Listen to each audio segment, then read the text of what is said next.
Da qui o esco da libero oppure a piedi avanti.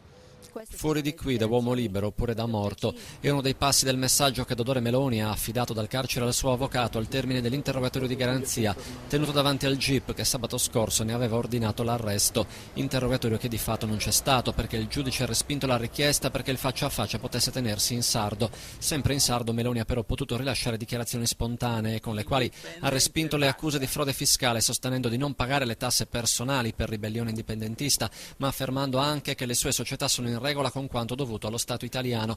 Meloni si è dichiarato prigioniero politico. Lui dichiara di essere prigioniero politico. Questo arresto, fatto il giorno in cui Monti dichiarava guerra all'evasione fiscale, è un atto uguale e preciso a quello delle Brigate Rosse. Colpirne uno per colpirne 100.